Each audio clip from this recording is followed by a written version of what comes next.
ನಮಸ್ಕಾರ ರೈತ ಮಿತ್ರರೇ. ಇವತ್ತು ತೊಗೊಂಬಂದಿ ನಿಮ್ಗೊಂದು ಜಬರ್ದಸ್ತ್ ಪ್ರಾಡಕ್ಟ್. ನೀವು ಅಂಗಡಿ ಒಳಗೆ ಹೋಗಿ ಆ ಔಷಧ ಕೊಡ್ರಿ ಈ ಔಷಧ ಕೊಡ್ರಿ ಅನ್ನೋದೆಲ್ಲ ಇವತ್ತು ಹಿಡ್ಕೊಂಡ್ ಬಂದ್ ಯಾಕಪ್ಪ ಬಂದ್ ಅನ್ನತ್ತೀವಿ ಅಂದ್ರ ಇಲ್ಲಿ ಬಂದೈತಿ ಅಂದ್ರ ಸಕ್ಸಸ್ ಕಿಟ್. ಎಲ್ಲಾ ಬೆಳೆಗಳಿಗೂ ನಡೆಯುವಂತ ಸಕ್ಸಸ್ ಕಿಟ್. ಭೂಮಿ ಮೇಲೆ ಬೆಳೆಯುವಂತ ಯಾವ ಬೇಕಾದ ಬೆಳೆ ಇಲ್ರಿ ಅವೆಲ್ಲಾ ಬೆಳೆಗೆ ನಡೀತದ. ಏನಪ್ಪಾ ಇದ್ರ ಕೆಲಸ ಐತ್ರಿ ಈ ಗುಂದರ್ ಮೇನ ಇದೇನ್ ಕಂಟೆಂಟ್ ಹೊಂದೈತಿ, ಇದೇನ್ ಕೆಲಸ ಮಾಡೈತಿ, ಯಾವ ಬೆಳೆ ನಡೀತಿ, ಯಾವ ಸ್ಟೇಜ್ ನಡೀತಿ, ಅದೆಲ್ಲಾ ಸಂಪೂರ್ಣ ಮಾಹಿತಿಯನ್ನ ಈ ವಿಡಿಯೋದಾಗ ಕೊಡ್ತೀವಿ ನೋಡ್ರಿ. ಸಕ್ಸಸ್ ಕಿಟ್ ಕಿಟ್ ಅಂದಂಗ ಎಲ್ಲಾ ನಮೂನಿ ಕೂಡ್ಸಿ ಜಿಂಕ, ಪರಸ, ಮ್ಯಾಗ್ನೀಸ, ಬೋರಾನ, ಕೊಂಬಿ ಹಿಡುದಂತದ, ಹುಮಿಕ್ ಆಸಿಡ್, 12 ಹೊಡ್ತೊಂದ್ ಗೊಬ್ಬರ, NPK, ಮ್ಯಾಗ್ನೀಷಿಯಂ ಎಲ್ಲಾ ಕೂಡ್ಸಿ ಒಂದ ಕಿಟ್ ಒಂದ ಬಾಕ್ಸ್ ಮಾಡಿ ರೈತರ ಅರ್ಧ ತೆಲಿನೋವನ್ನ ಕಡಿಮೆ ಮಾಡ್ಯಾರ. ಈ ಸಕ್ಸಸ್ ಕಿಟ್ ಏನೇನೈತಿ ನೋಡಿಕತ್ತಪ್ಪ ಇಲ್ಲ ಯಾವ ಬೆಳೆ ನಡೀತಿ ಅಂದ್ರ ಭೂಮಿ ಮೇಲೆ ಬೆಳೆಯುವ ಎಲ್ಲಾ ಬೆಳೆಗೂ ನಡೀತ್ರಿ. ಇನ್ ಯಾವ ಹಂತ ನಡೀತಿ ಅಂದ್ರ ಮೊದಲನೇ ಡ್ರೆಂಚಿಂಗ್, ಎರಡನೇ ಡ್ರೆಂಚಿಂಗ್, ಟೋಟಲ್ ಆಗಿ ಒಂದ್ ಬೆಳಿಗ್ಗೆ 4 ಸಲ ಡ್ರೆಂಚ್ ಮಾಡ್ಬೋದ್ರಿ. ಡ್ರೆಂಚಿಂಗ್ ಆಗಿ ಜಬರ್ದಸ್ತ್ ರಿಸಲ್ಟ್ ಬರ್ತ್ರಿ. ಇನ್ನ ಇದನ್ನ ಯಾವ ಹಂತದಾಗ ಅಂದ್ರ ಬೆಳಿ ಬೆಳವಣಿಗೆ ಆದ 20 ದಿವಸಕ್ಕ ನಡೀತ್ರಿ, 45 ದಿವಸಕ್ಕ ನಡೀತ್ರಿ, ಆಮೇಲೆ 60 ದಿವಸಕ್ಕ 95 ಡೇಸ್ 4 ಹಂತದೊಳಗ ಬಿಡ್ಬೋದ್ರಿ. ಇನ್ನು ಮುಖ್ಯವಾಗಿ ಕಬ್ಬಿನ ಬೆಳೆಯಲ್ಲಿ, ಅರಿಶಿನ ಬೆಳೆಯಲ್ಲಿ, ವೆಜಿಟೇಬಲ್ ತರಕಾರಿ ಎಲ್ಲಾ ಬೆಳೆಗಳಲ್ಲಿ ತರಕಾರಿ ಸಸಿಗಳು ಹಚ್ಚಿದ ನಂತರ ಮತ್ ಕಬ್ಬ ಮೊಳಕೆ ಹೊಡೆಯೋ ಸಮಯದಾಗ ಹೂವ ಕಾಯಿ ಬಿಡೋ ಟೈಮ್ದಾಗ ಕಾಯಿ ಶೈನಿಂಗ್ ಬರತ್ತಿಲ್ಲ ಅಂತ ರೈತರಿಗೂ ಇದು ಬೆಸ್ಟ್ ಕೆಲಸ ಮಾಡ್ತ್ರಿ. ಇನ್ನ ರೈತರು ಯಾವ ಘಟಕದ ನೋಡೋಣ ಬರ್ರಿ. ಇದ್ರೊಳಗೆ ಬರೋದ 98% ಹುಮಿಕ್ ಆಸಿಡ್, ಪ್ಯೂರ್ಲಿ ವಾಟರ್ ಸಾಲ್ಯುಬಲ್ ಆಗುವಂತ ಹುಮಿಕ್ ಆಸಿಡ್.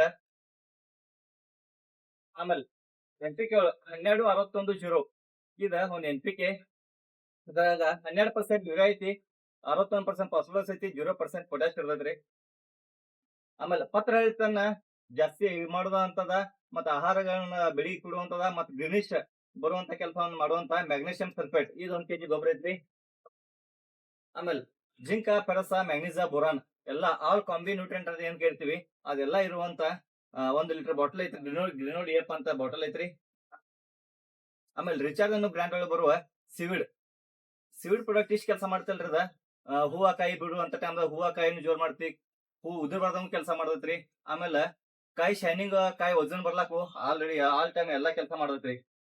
ಇದನ್ನ ಬಳಸೋ ಪ್ರಮಾಣ ಏನಪ್ಪಾ ಅಂತಂದ್ರ ಪ್ರತಿ ಎಕರೆಕ್ 1 ಎಕರೆಕ್ 1 ಕಿಟ್ ಹೊಡದ್ರಿ. ಇದೊಂದ್ ಕಿಟ್ ಬಾಕ್ಸ್ ಅಂತಲ್ರಿ, 1 ಎಕರೆಕ್ 1 ಕಿಟ್ ದೀಡ್ಸೆ 150 ಲೀಟರ್ ನೀರಿಂದ 180 ಲೀಟರ್ ನೀರೊಳಗೆ ಕಲಿಸಿ ಡ್ರಿಪ್ ಮುಖಾಂತರ ಬಿಡ್ಬೋದು ಅಥವಾ ನೀವು ಪಂಪ್ ನಿಂದ ಡ್ರೆಂಚಿಂಗ್ ಕೂಡ ಮಾಡ್ಬೋದ್ರಿ.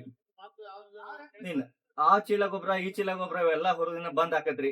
ಯಾಕಂದ್ರೆ ಇದು ಒಂದೊಳಗ NPK ಗೊಬ್ಬರನು ಐತಿ, ಮೈಕ್ರೋನ್ಯೂಟ್ರಿಯೆಂಟ್ ಐತಿ, ಸಿವಿಡು ಐತ್ರಿ, ಮ್ಯಾಗ್ನೀಷಿಯಂ ಸಲ್ಫೇಟ್ ಗೊಬ್ಬರ ಐತ್ರಿ. ಅಂಡ್ 98% ಎಲ್ಲಾ ರೈತರಿಗೆ ಕೇಳುವಂತ 98% ಪ್ಯೂರ್ಲಿ ವಾಟರ್ ಸಾಲ್ಯುಬಲ್ ಆಗುವಂತ ಹುಮಿಕ್ ಆಸಿಡ್ ಐತ್ರಿ. ಇದನ್ನ ಬಿಟ್ಟ ಬಳಕ 5ರಿಂದ 6ನೇ ದಿವಸಕ್ಕ ನಿಮ್ ಬೆಳಿ ಚೇಂಜ್ ಆಕತ್ರಿ.